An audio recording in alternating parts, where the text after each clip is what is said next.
নমস্কার, কেমন আছেন সবাই? আমার আজকের ব্লগে আপনাদের অনেক অনেক স্বাগত জানাই, তার সাথে সকলকে জানাই সুপ্রভাত। আজ হচ্ছে সোমবার, সকাল 8টা বাজে এখন। আর আজকে হচ্ছে রাখি পূর্ণিমা। তো রাখি পূর্ণিমা উদ্দেশ্যে আমাদের বাড়িতে আজকে সকালের জল খাবার হচ্ছে আমার ছেলের পছন্দ মতো। তার হচ্ছে প্রিয় খাবার সাদা আলুর তরকারি আর ফুলকো ফুলকো সাদা সাদা লুচি, সেই আজকে হচ্ছে।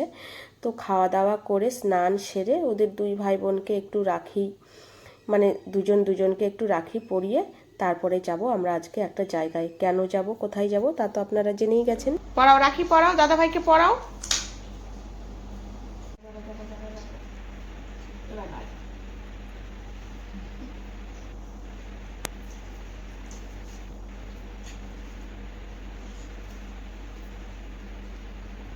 এবার তুই বুনুকে ওইটা পড়া।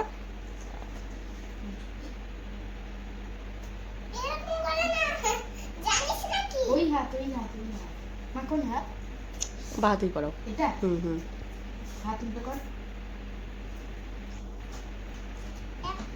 বাহ, সুন্দর হয়েছে। গিফট দিয়ে দাও দুজন দুজনকে।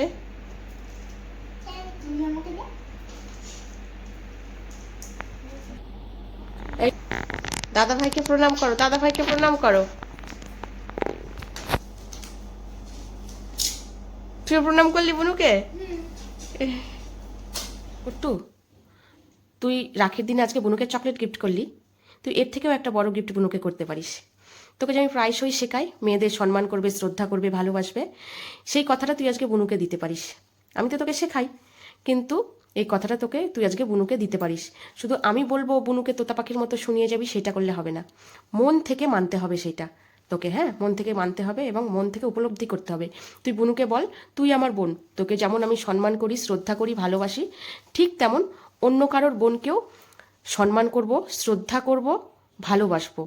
বুনু, তুই আমার বোন, তোকে আমি যেরকম রেসপেক্ট করি, শ্রদ্ধা করি, সেরকম আমি অন্যর বোনকেও শ্রদ্ধা করব আর রেসপেক্ট করব। একদম। আমি এই কথাটা আজকে এদের বললাম, আমার ছেলেকে বললাম, কারণ হচ্ছে আমরা যেমন মেয়েদের ঘরে আটকে রাখি না, যে তুমি বেরোবে না, ঘরে থাকো, মেয়েদের সব কিছু করা বারণ, রাত্রিতে বাইরে বেরোনো বারণ, সব কিছুই মেয়েদের বারণ, সব কিছুই জোরে হাসা বারণ, শ্বশুরবাড়ি গেলে এটা করা বারণ, ওটা করা বারণ, সেটা করা বারণ, ইচ্ছে মতো পারলে খাওয়াটাও বারণ, এই রকম আর কি, ইচ্ছে মতো জামাকাপড় পরা বারণ।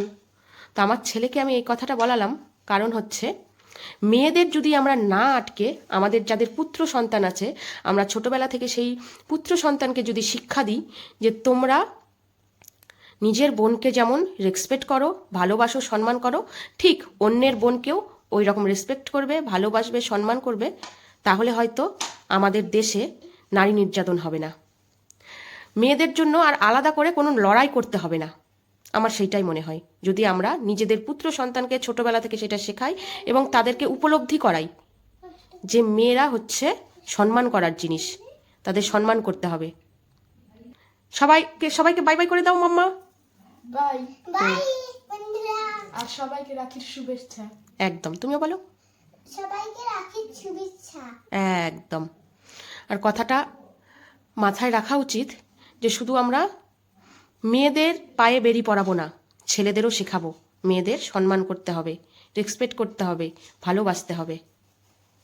তাহলেই দেখবেন আমাদের দেশের আর মেয়েদের জন্য আলাদা করে আমাদের লড়াই করতে হবে না, নারী নির্যাতন এমনিই কমে যাবে।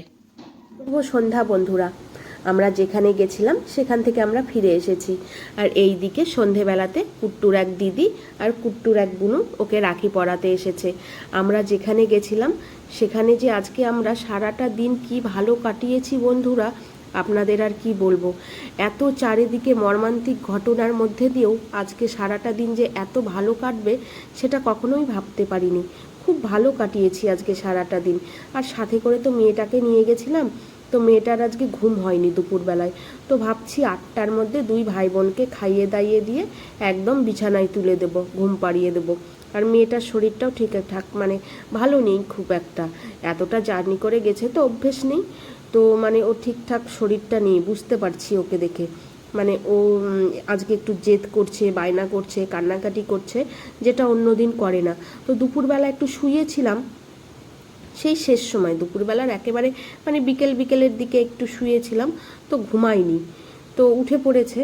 তো ভাবছি যে থাক, ঘুমাইনি যখন, একবারে সন্ধেবেলাতেই মানে তাড়াতাড়ি খাইয়ে দিয়ে ঘুম পাড়িয়ে দেবো।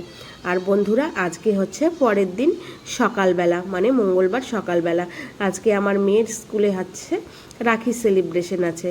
তো হচ্ছে রাখি নিয়ে যাবে স্কুলে।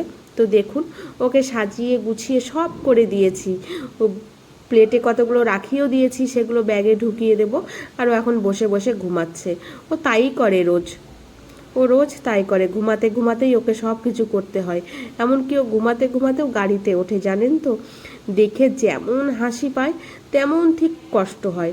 মনে হয় যে ইস, কেন যে মেয়েটাকে এইভাবে পাঠাচ্ছি, কিন্তু না পাঠালেও তো না, সে তো পড়াশুনো করতেই হবে, সব কিছুই করতে হবে। কিন্তু মেয়েটাকে দেখলে মাঝে মাঝে বড় হাসিও পায়, দুঃখও পায়। তো যাই হোক, মেয়েকে স্কুলে পাঠিয়ে দিয়েছি, আমার স্নান ধ্যান সব হয়ে গেছে। এখন আমার যেটুকু কাজ কর্ম, রান্না বান্না, সেগুলো করব। তো চলুন, আজকের মতো ভিডিওটা এখানেই শেষ করছি। সবাই ভালো থাকবেন, সুস্থ থাকবেন।